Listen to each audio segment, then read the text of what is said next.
Hello అండి. ఈరోజు story మనసున మనసై ఎపిసోడ్ 1. ఆ రోజు హైదరాబాద్లోని పెద్ద బిజినెస్ మ్యాన్ కూతురు అవంతిక పెళ్ళి. కానీ అక్కడ పెళ్ళికొడుకు మాత్రం ఎక్కడా కనిపించట్లేదు. పెళ్ళికొడుకు అనిరుద్ 6 నెలల క్రితం జరిగిన ఒక పెద్ద రోడ్డు యాక్సిడెంట్ వల్ల కోమాలోకి వెళ్ళిపోయాడు. మంచానికే పరిమితమయ్యాడు. ఈ ఏడాది ముగిసేలోపే అతను చనిపోతాడని డాక్టర్లు చెప్పారు. తీరని ఆవేదనలో ఉన్న అనిరుద్ తల్లి రాజేశ్వరి గారు తన కొడుకు కన్నుమూసేలోపు ఎలాగైనా పెళ్లి జరిపించాలని నిశ్చయించుకున్నారు. అనిరుద్ వాళ్ళది సిటీలోనే అందరికంటే పెద్ద రిచ్ ఫ్యామిలీ. అయినప్పటికీ రేపో మాపో చనిపోతాడు అనుకునేవాడిని పెళ్లి చేసుకోవడానికి ఏ బుద్ధి ఉన్న అమ్మాయి మాత్రం ఒప్పుకుంటుంది? అవంతిక ఎర్రటి కాంచీపురం పట్టుచీర కట్టుకొని ఒంటి నిండా బంగారు నగలతో అద్దం ముందు కూర్చొని ఉంది. పెళ్లికూతురు మేకప్ చాలా అద్భుతంగా కుదిరింది. ముఖం మీద ఆ కళ చూస్తుంటే ఇప్పుడే విచ్చుకుంటున్న ఎర్ర గులాబీలా ఉంది. కానీ ఆమె కళ్ళల్లో మాత్రం ఏదో తెలియని కంగారు, భయం స్పష్టంగా కనిపిస్తున్నాయి. పెళ్లి ముహూర్తానికి ఇంకా కేవలం 20 నిమిషాలు మాత్రమే టైం ఉంది. అవంతిక కంగారుగా ఫోన్ స్క్రీన్ చూస్తూ ఎవరిదో మెసేజ్ కోసం ప్రాణాలన్నీ చేతిలో పెట్టుకొని ఎదురుచూస్తోంది. ఈ పెళ్లికి బలవంతంగా ఒప్పుకోకముందు ఆమెకు ఒక లవర్ ఉన్నాడు. విచిత్రం ఏమిటంటే అతనెవరో కాదు, అనిరుద్ సొంత అన్నయ్య కొడుకు కళ్యాణ్. కానీ వీళ్ళిద్దరి లవ్ మ్యాటర్ బయట ఎవ్వరికీ తెలియదు. సీక్రెట్గా ఉంచారు. నిన్న రాత్రి అవంతిక కళ్యాణ్కో మెసేజ్ పెట్టింది. మనమిద్దరం ఊరు వదిలి ఎక్కడికైనా పారిపోయి పెళ్లి చేసుకుందాం అని. రాత్రంతా నిద్ర లేకుండా వెయిట్ చేసింది.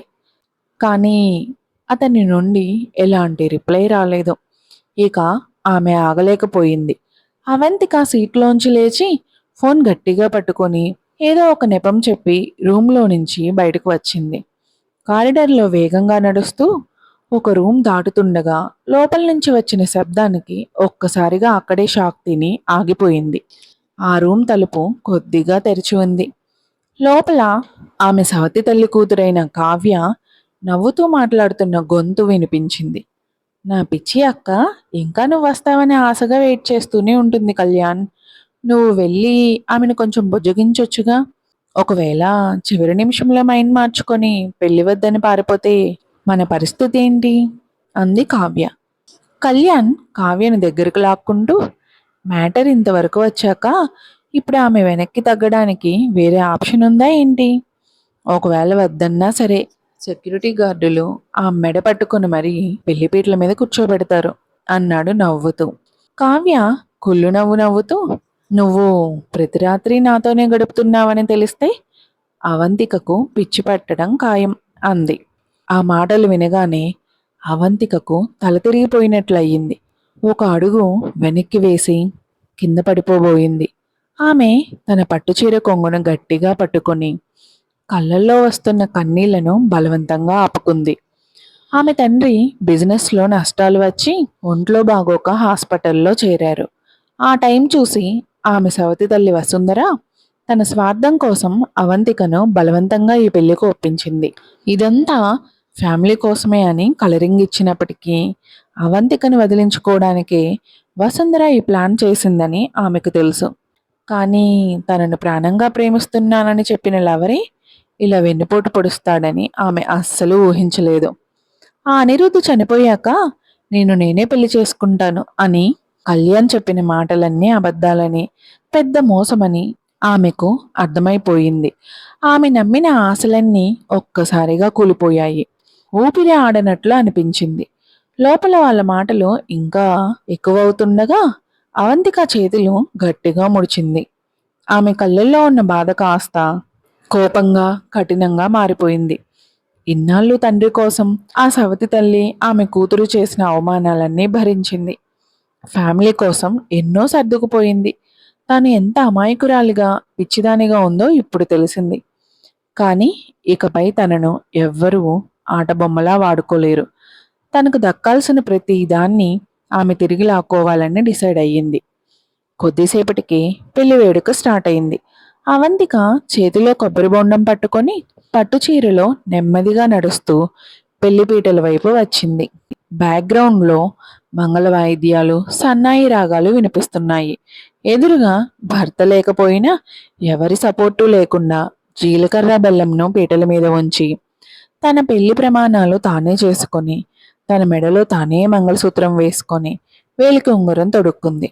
తలంబ్రాలు కూడా తనే పోసుకుంది. అక్కడ ఉన్న జనాలు ఆశ్చర్యంగా చూస్తున్నా ఆమె అస్సలు పట్టించుకోలేదు.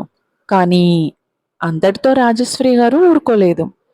రేపు పొద్దున్న అనిరుద్ధ్ అన్న రఘు గాని అతని కొడుకు కళ్యాణ్ గాని కోర్టుకెళ్ళి ఈ పెళ్లి చెల్లదని గొడవ చేయకూడదని ఆవిడకు తెలుసు.